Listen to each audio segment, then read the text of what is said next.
This has been one hell of a journey, and I'm kinda surprised that I was able to complete Battle Network 1 CPU Versus, only because it seemed like such a chore at times to do. And I started making these videos because I want to build a community, I want to make friends. I'm over 30 years old, and for those of you that are watching, if you're 30 plus, you know it's a lot harder to make friends nowadays. It's just an age thing. People get busy with their lives, they go do other things. It just comes with the territory. I'm gonna continue to make videos like this, but I will also be branching off to other topics. Particularly, I've been exploring Gundam and have had a few ideas for a series on that, and also Resident Evil. So if you've made it this far, thanks for watching. I do have a tier list coming up next, but if you guys feel that it's too long, I get it, but you can find timestamps in the descriptions. Thanks for watching. Hello, welcome to today's video. So I'm going to be discussing the navis and some of their weaknesses, their strengths, and we're going to be tiering them. And we're going to start off with fireman. Fireman goes in F. And there's only one navi in this game that goes in F tier. That's fireman. His damage is way too low. That's his main problem. Maybe if he did more damage, he could have been, like, let's say he did 100 damage. Maybe he could have made it to low B tier or high C tier. The next one, bombman. S. You guys may not have expected him to be so high up, but this guy is really something else. He completely defied my expectations.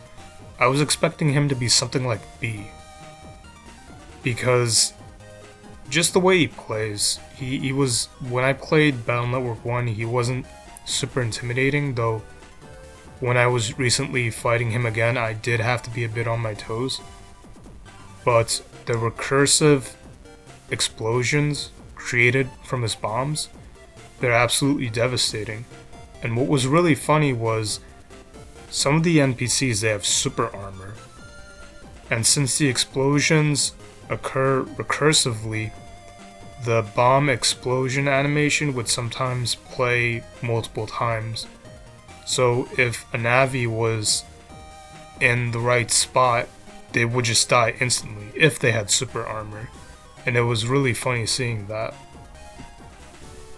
But this guy's overall elo, we can check it here. His overall elo, fighting fully randomized, under fully randomized circumstances, his elo was around 2023. Very high. Whoops. Next one, clownman. Another really strong navi. And I'd probably put him in either mid or high A. And believe it or not, this is one of the few navis that was able to give base a hard time, thanks to his statue getting in the way of his airburst. Because of that, because of this, base had a hard time hitting colorman, and colorman himself is quite mobile. And he does good damage. He does enough damage to take down base's aura. Colorman's elo, I believe, was around 1703, so that's really solid. Next one, gutsman. If gutsman could target enemy navis, transport to the tile that they're currently on, he would have been much stronger. Like, his damage was good, but his elo was only 1,000, around 1,000, and he had something like a 24% win rate. I'd probably put him around mid-C. Elecman, he does good damage, but he's too slow. And something that's really funny about Elecman is he summons his Tesla coils, and if he ever fought against navis with super armor, he could trap them, and if he takes damage while the navi is trapped, the coils would glitch out, which would deal extra damage to the enemy navi. So it normally does like 100 damage. Well, they would end up taking 800 if Elecman got hit. It was pretty funny. Very interesting glitch. His elos 1312. That's pretty good. Say he's around low B. Iceman, kind of a shame. I feel that if he had a little bit more damage, he could be significantly stronger. Really, he is asking to get hit when he's summoning his ice cubes, but otherwise he's very mobile and very fast.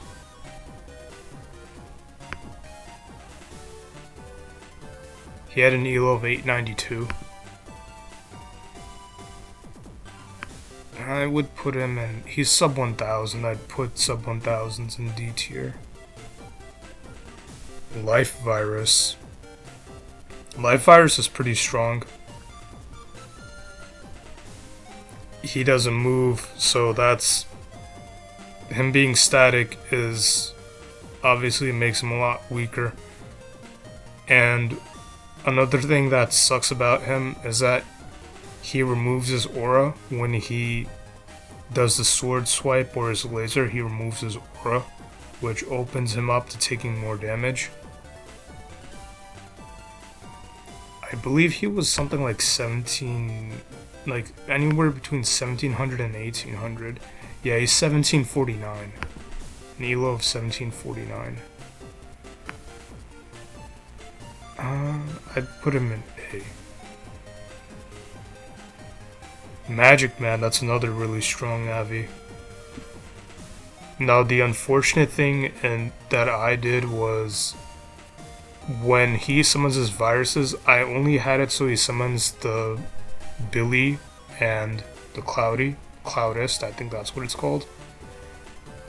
And he could summon more viruses, but I felt it would have been too time consuming to code all the viruses. And, you know, that probably would have changed his placing in the tier list. But regardless, I think he would have been very strong. I think he would have had a bit more flexibility. He's already really strong. He has an elo of 1904. I think either low S or high A would be appropriate for him. His win rate was 69%. S is a debate. It's his placement in S is kind of debatable. I might change it at the end of the video. Numberman, nothing special.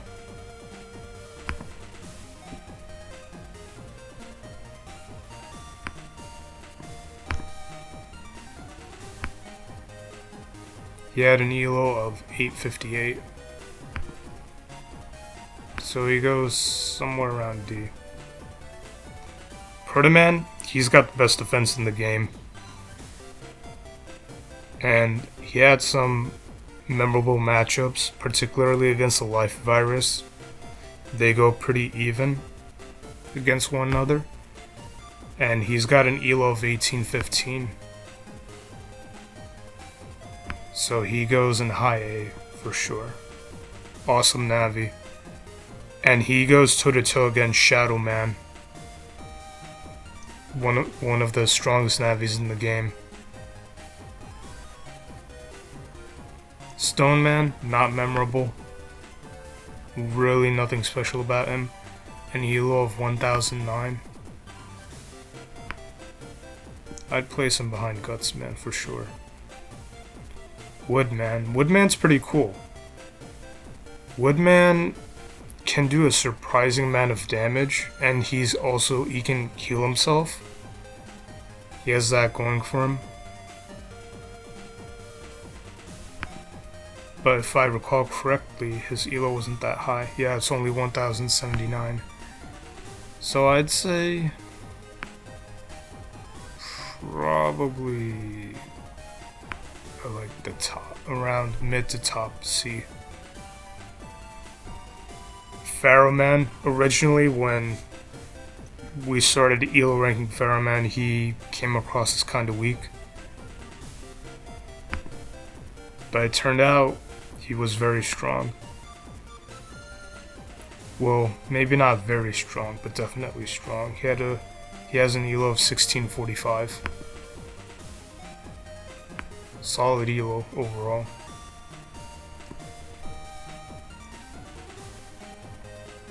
Skullman.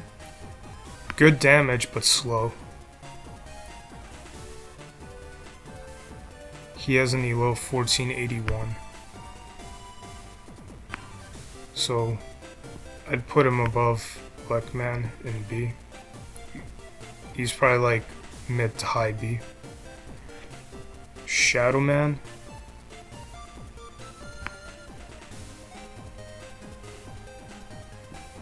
I'd say S+. Really fast.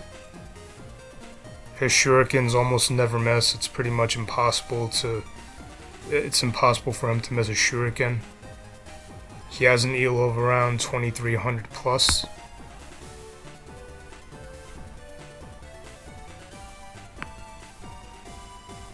So let me find it. 2315. And he has an even matchup against base.